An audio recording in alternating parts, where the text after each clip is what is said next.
आरती को लेकर एक बहुत ही बड़ी एवं बवाल की खबरें निकल कर आ रही है।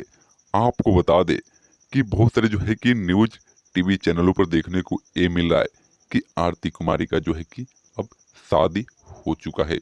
और वो भी किससे, तो आपको बता दें इनके प्रेमी यानी छोटू यादव के बड़े भाई से।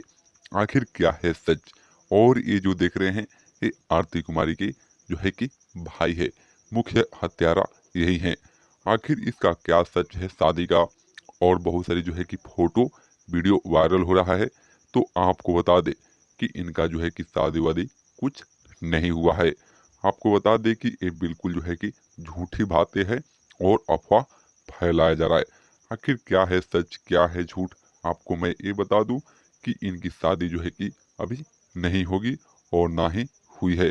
तो आप लोग इस वीडियो को ज़्यादा से ज़्यादा शेयर करके, कमेंट करके और जो है कि अपनी राय रखें।